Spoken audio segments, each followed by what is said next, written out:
Good morning. This is Valerie Leonard. I am the founder of nonprofit Utopia. I want to say thank you so much for joining us. And if you're on Facebook, please consider hosting a watch show so that you can invite your friends to join. If you're on YouTube Live, please like us and follow us and sign up for notifications. And if you're here in Crowdcast, please indicate your name. Let us know who you are, where you're from, what you want to get out of this. And before we get started, I just want to go through a few housekeeping items.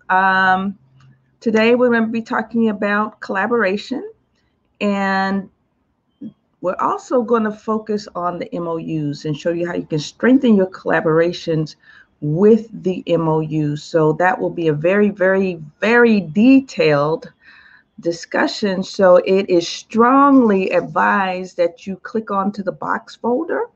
Click onto the box folder so that you will have access to all of the handouts. The most important handout for right now is the notes. So download the notes. But I do have handouts, got a checklist of things you should consider for, to include in your MOU. Got a lot of sample documents that you can use, sample worksheets.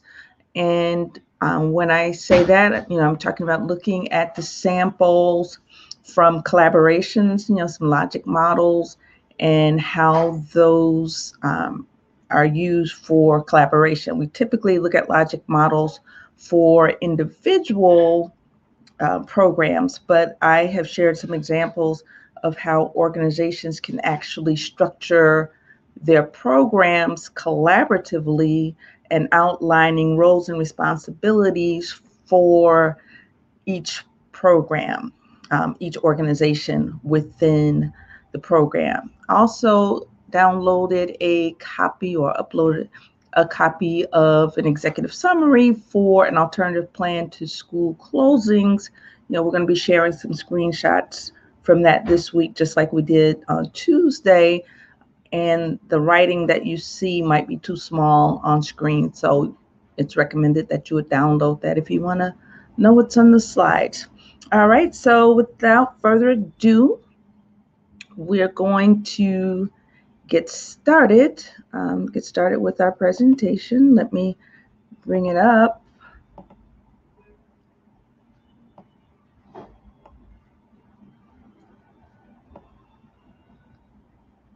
And today, again, we're talking about maximizing program impact and accountability through MOUs. And the MOUs that we're sharing are much, much, much more detailed than what you are accustomed to seeing. Typically, the MOUs we see are very, very general. They might outline roles and responsibilities, and then they might have very, very bare minimum requirements that our funders or proposed funders might require for a proposal or for some initiative that they are encouraging people to join. In this case, we are looking a little bit deeper. And in reality, you need to start your collaborations before you even consider funding. You need to really sort out how you're going to work with people, what the roles and responsibilities are, and figure out ways to mitigate your risk and have exit strategies and all that good stuff. So we're going to share some of that stuff with you today. And we're not suggesting that you use every single one of these tools, but you definitely need to consider every one of these tools and try to include as much of the information that you get from analyzing these items into your MOUs. I think it'll make life a whole lot easier.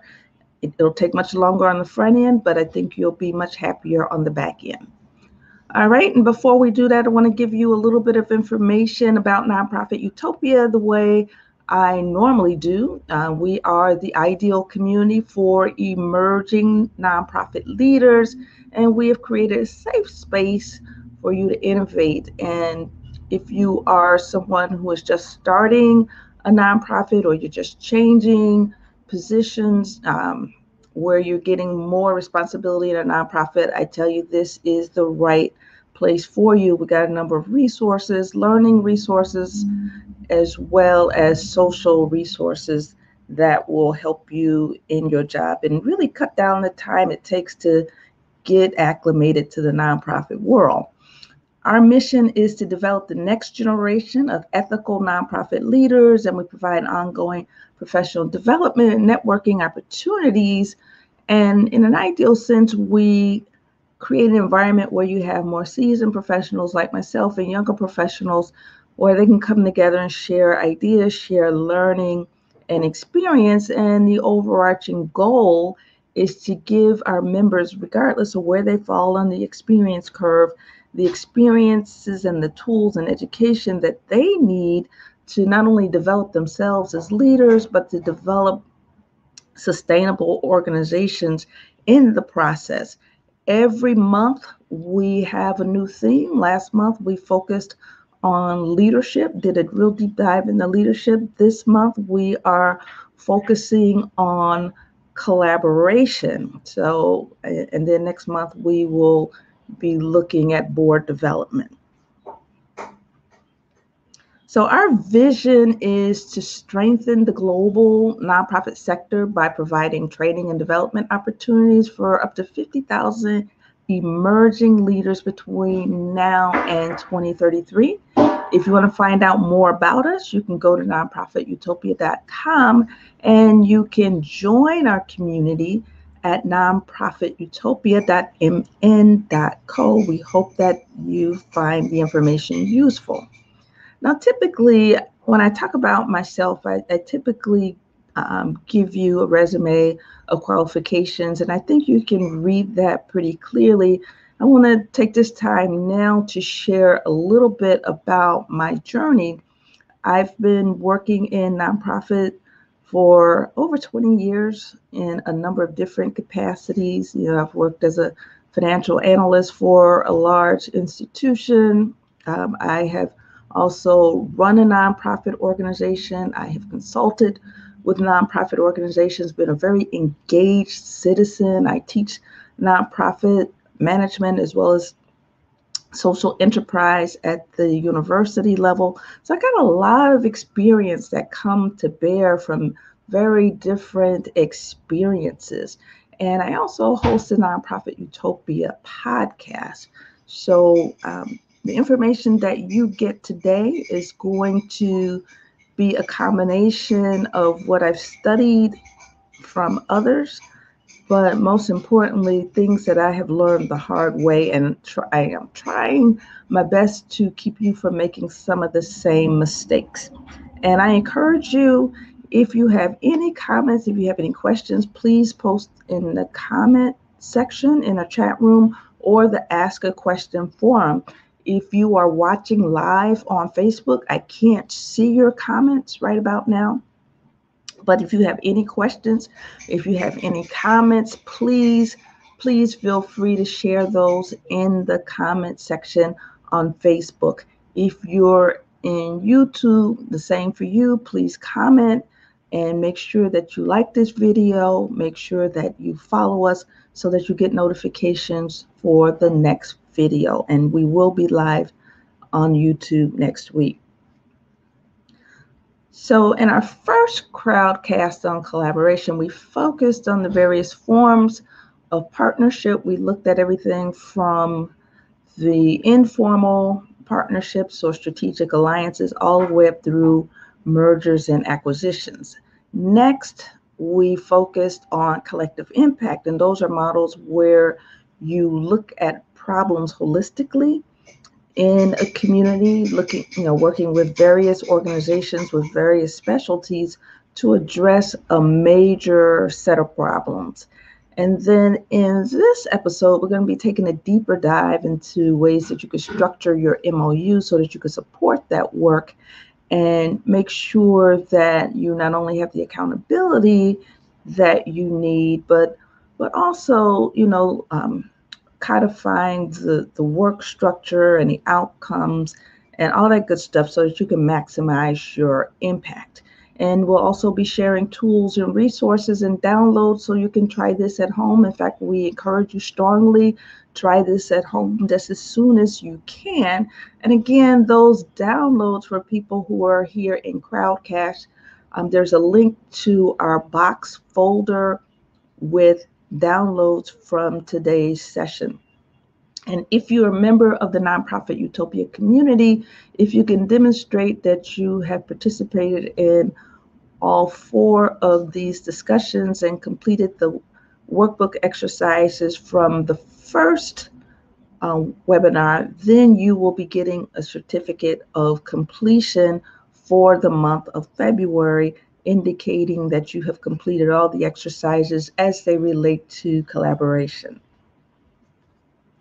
All right, so we've got a lot to cover as usual. So we're going to be giving you an overview of MOUs versus contracts, and then go through a comprehensive checklist of the recommended elements. These are recommendations. They're not necessarily requirements, but they're definitely things you need to think about. You don't have to put everything in the MOU, but really think through all of these things as you work through your memoranda of understanding at home.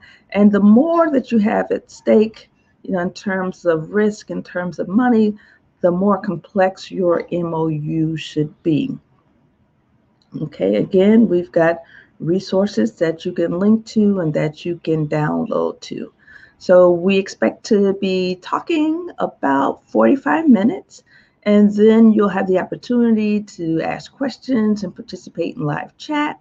You'll have access to the downloads, and then you'll have links to articles and resources to improve collaboration. And as always, you'll have a recording of this webinar. For those of you who are on Facebook, either live or listening to this recording at a later time, you can join the Crowdcast forum. You can join us live right now at crowdcast.io/e/maximizing-program, and all of those are in lowercase. You can join us now so that you can participate in the live chat, so you can have access to these downloadable resources. And this webinar is free of charge. And the same goes for you folks who are listening in YouTube. You can join us at Crowdcast. Again, that link is crowdcast.io/e/maximizing-program, and those are all lowercase letters. So what exactly is a memorandum of understanding? And we're going to be using the definition from Collaboration Toolkit, creating an MOU prepared by the Colorado Association of Nonprofits. So according to them, a memorandum of understanding, or an MOU, is a written agreement, usually simpler and less formal than a legal contract, which outlines an agreement between parties. An MOU doesn't need to include complicated legal conditions, exclusions, or indemnifications, etc. And I guess, in my estimation, they need to be like a woman's skirt. And forgive me for this sexist analogy. I heard this in the 70s when people could talk like this more frequently. It should be long enough to cover the essentials, but short enough to be interesting. And again, the more you have at stake, the more comprehensive your MOU needs to be. So a contract is a legally binding agreement between two parties, which is enforceable in a court of law. And there are about 5 elements of a contract that makes them enforceable legally. I'm not going to go through those here. I'm not giving you legal advice or even professional advice. I'm just sharing with you some experiences and knowledge that I have. I strongly recommend that you speak with an attorney, whether you decide to codify your memorandum of understanding as an MOU or as a formal contract. But a contract would have language that would constitute a breach of contract and outlines the damages or compensation due if a partner fails to fulfill its contractual obligations. A contract may also include indemnification provisions, or how people will be reimbursed in the event of a loss, detailing whether and how a partner bears legal responsibilities for the actions of another partner. And compared with the less formal agreement, a contract provides more legal protection to each partner. And again, this comes from the Collaboration Toolkit, creating an MOU prepared by the Colorado Association of Nonprofits. The inclusion of certain elements in an MOU can inadvertently make it a legally binding document. So make sure that you run this by an attorney.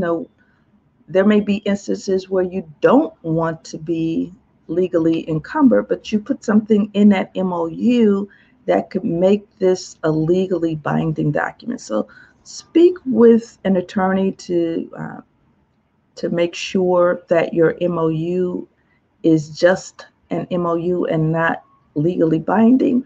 Or if you really intend to create a legally binding agreement, make sure you consult an attorney to be sure that it's enforceable.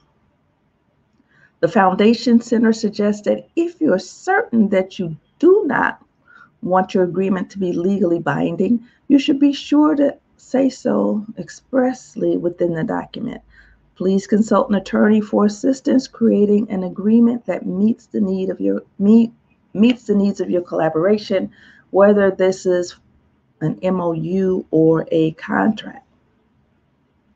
So now we're going to go through a long list, must be about 45 different things to consider when you are drafting an MOU. Again, these things should not necessarily, don't have to go in the MOU, but these are things you definitely need to consider when you are looking at partnership.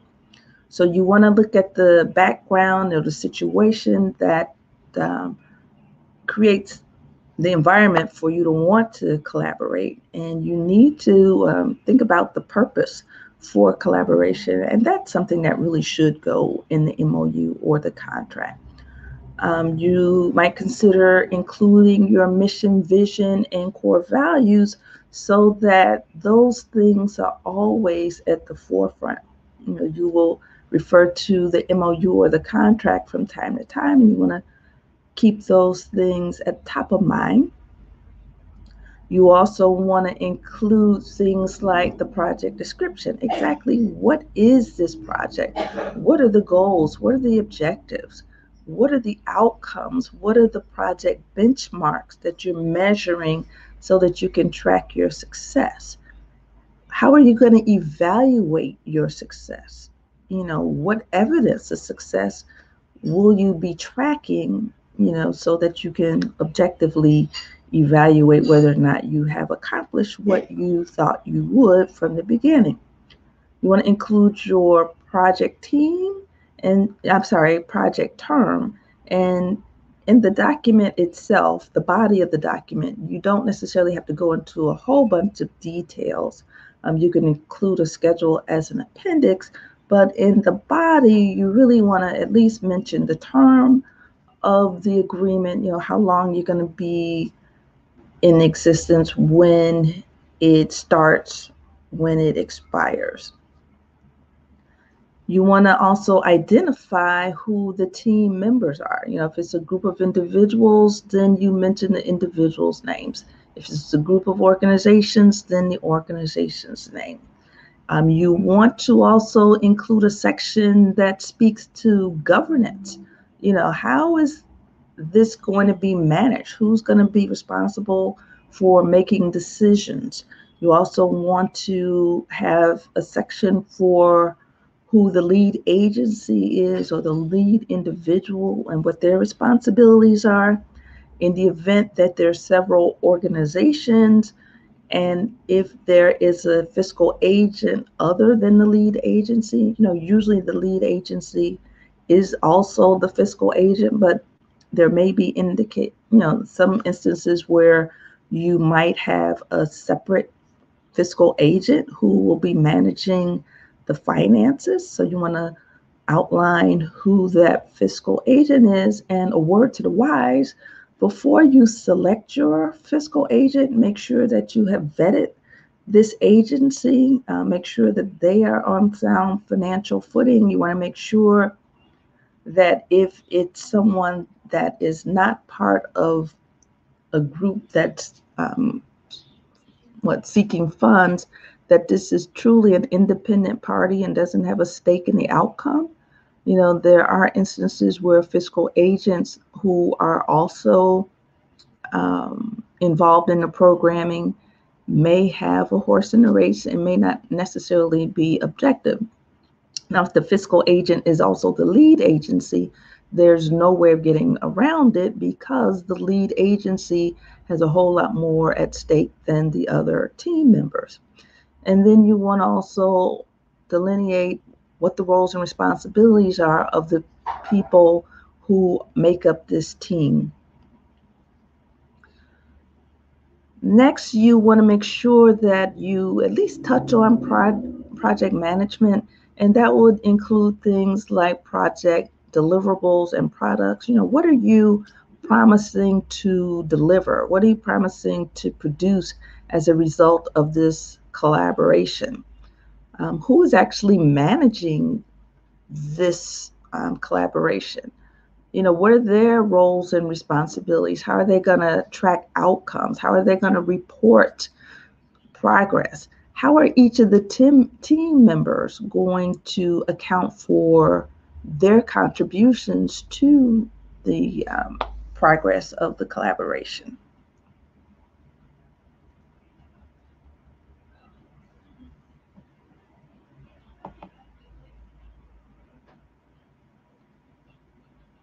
Okay, just one moment.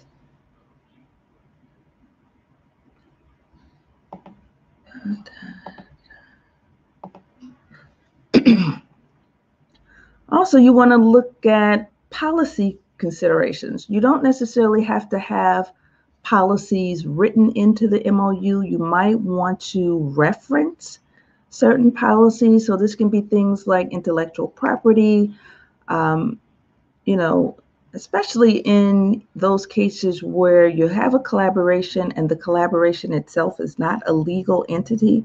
There's going to be a gray area. You want to know who owns that intellectual property. Is it the person or the organization that pays for having, say, a logo created, or does the property belong to some other entity?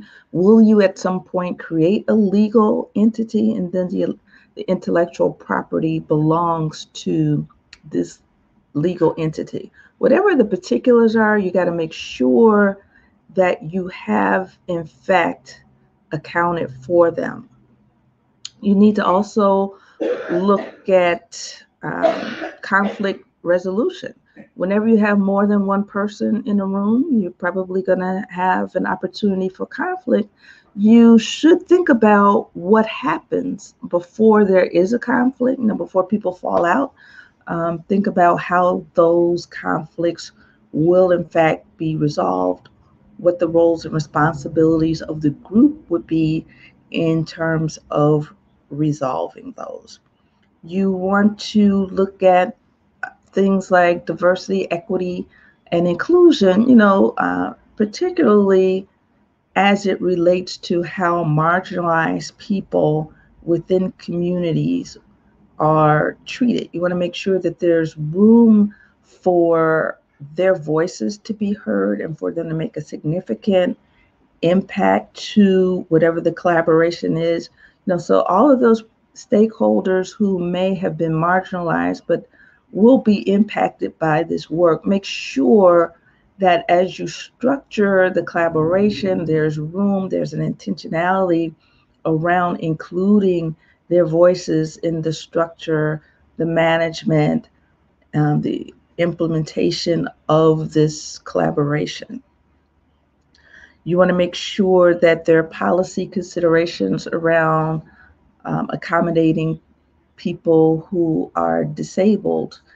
You want to make sure that you at least, if it's not codified, I would strongly recommend that you codify it in your agreement, but you definitely want to deal with document retention. You want to also have other policies that deal with risk management and insurance, because as you know, whenever you start a program, there are significant risks and liabilities involved.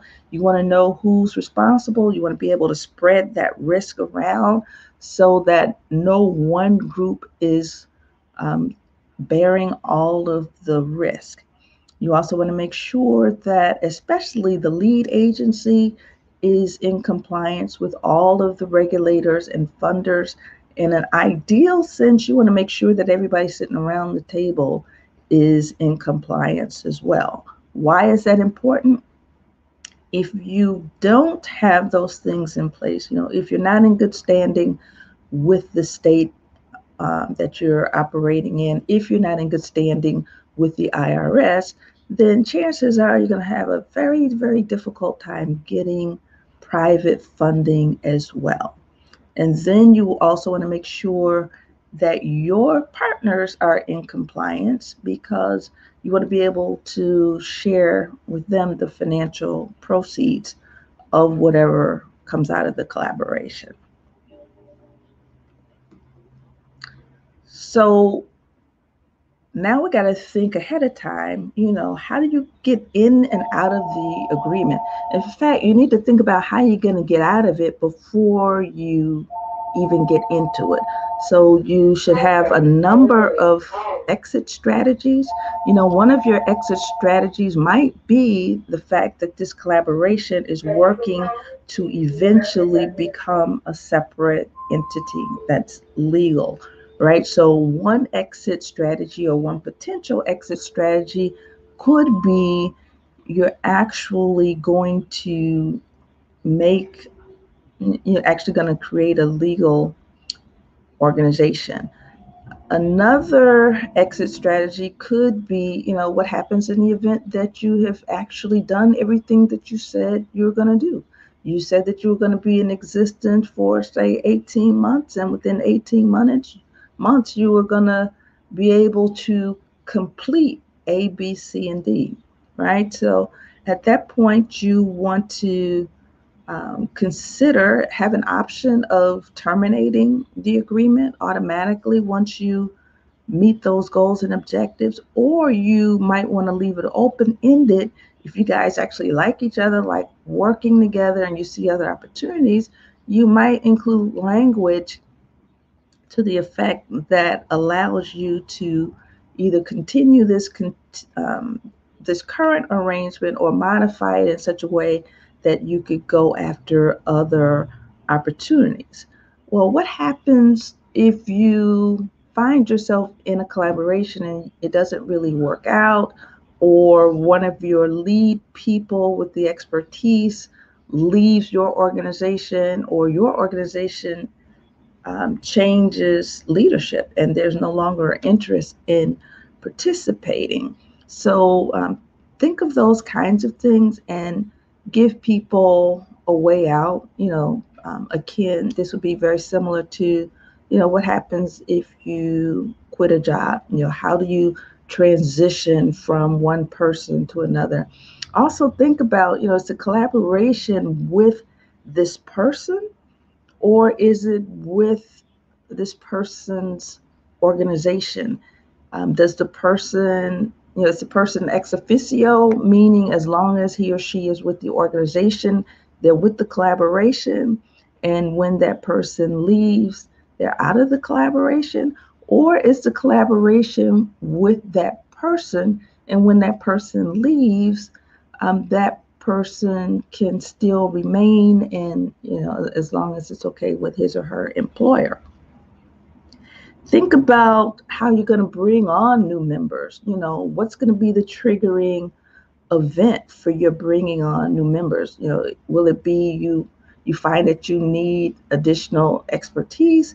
But also remember that if you bring on new members and if you have an arrangement where you are spreading rewards to members, you got to make sure that there is equitable participation in the rewards on behalf of these new people as well. So, what are the triggers for bringing on new people? What are the procedures? What are the criteria for bringing them on? Next, you want to think about, how exactly is the work going to get done? So in the narrative part of the agreement, you really want to kind of just touch upon very generally what the project structure is, and then you can have an appendix to show, a flow of how that's going to work. And then the same with the project workflow, who does what, at what stages. And then you might want to have a picture in the appendix as to how that happens.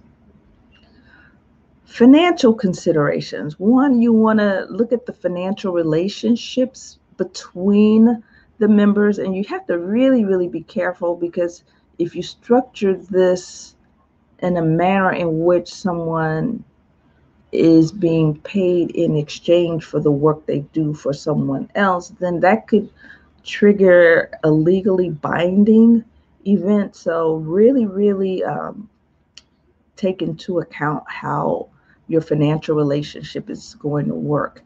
Also, looking at a fiscal agent. If you have a fiscal agent, you're definitely going to need some sort of financially binding document. You might want to make sure that this MOU is structured in a way that it's legally binding, or you might consider having a side agreement where there is a contractual agreement between the various entities in this collaboration and the fiscal agent, just to make sure that everything is on the up and up. You also want to look at things like the overall cost. So in the narrative section, you might want to touch upon the overall cost, and then you might want to show a budget in the appendix. And then again, if there is compensation for each of the partners, or ways that people are going to divvy things up, percentage wise, that needs to be spelled out. And again, you need to really, really be clear and talk to an attorney and see whether or not the fact that you're talking about compensation actually triggers a legally binding document. Finally, you want to seal the deal. So you want to have the signature of every authorized representative from each member organization or each individual. And if you are representing an organization, you really need to demonstrate legally that there's approval from your board. So a good way to do this is to also have a co-signature from the board president from each member organization, so that you're not in a situation where you're encumbering the organization, especially if you're an executive director.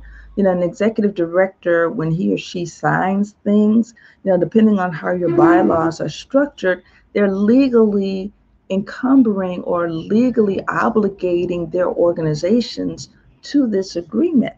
Sometimes they do this before they talk to the board. Sometimes they do it without the board knowing it. And sometimes they do it after the fact. So you really want to make sure that you do this ahead of time. So then we look at some of your 10 potential appendices. That could be things like the project logic model, your project structure, your project workflow chart, your project budget, um, your compensation for each partner organization. You might want to demonstrate how that's going to be divvied up percentage wise, or even in terms of actual dollars. You might want to have an attachment that shows the implementation schedule, the proposed tracking tools. And when I say proposed tracking tools, this might be things like a report card that shows how you are progressing toward benchmarks, towards goals, towards objectives, towards outcomes. And then other documents that you see as applicable to your specific situation. So, as you might recall, last week we shared a case study from the committee to save North Lawndale schools. And in that case, we were looking at structuring a collaboration to provide an alternative to school closings. That didn't work. Schools were closed.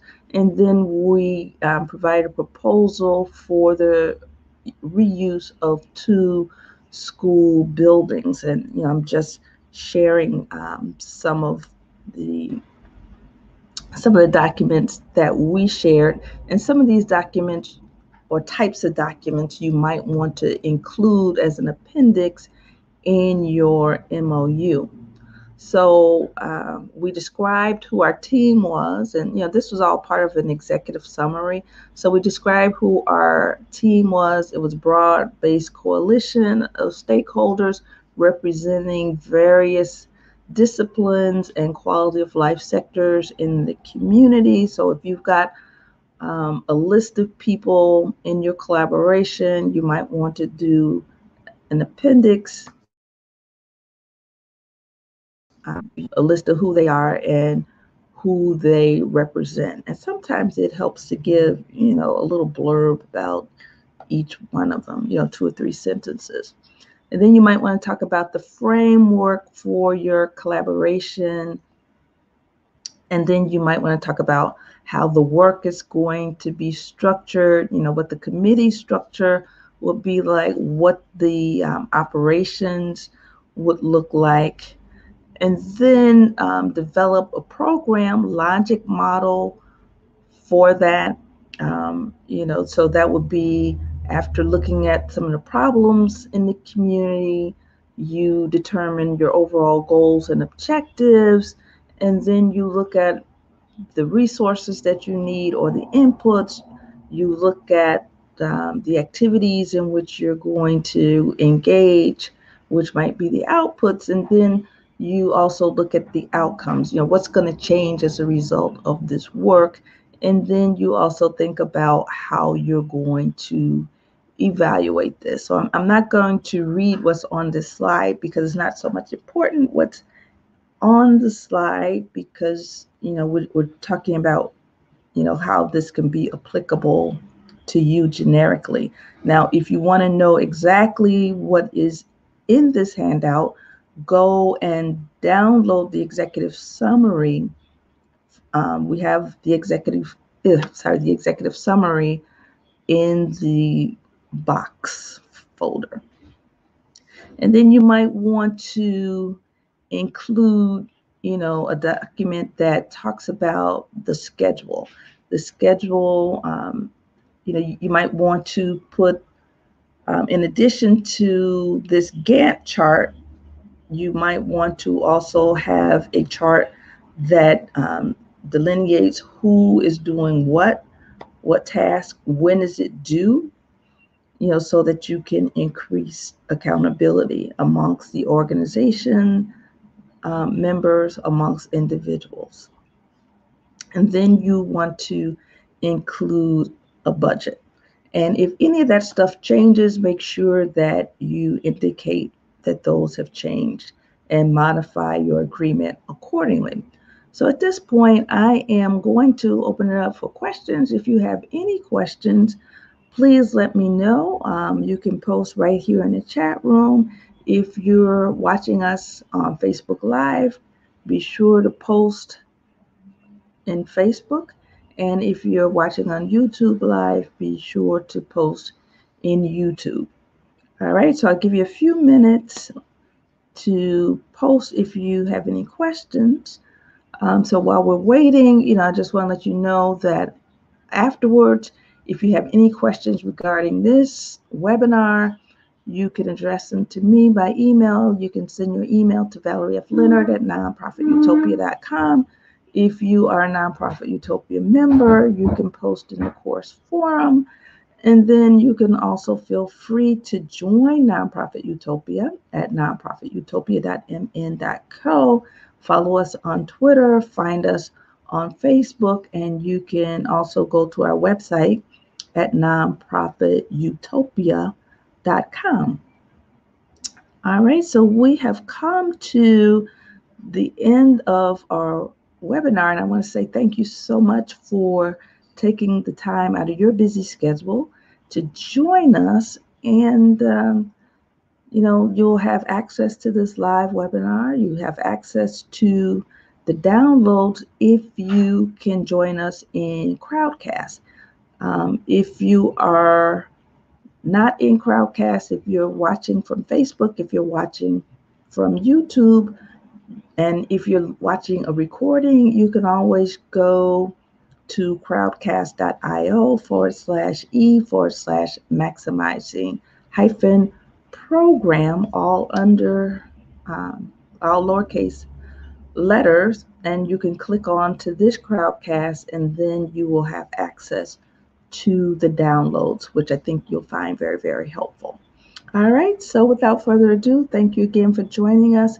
And we will be back again on next Friday, where we'll be talking about some of the technology you can use to support your collaborations. All right, take care. Bye-bye.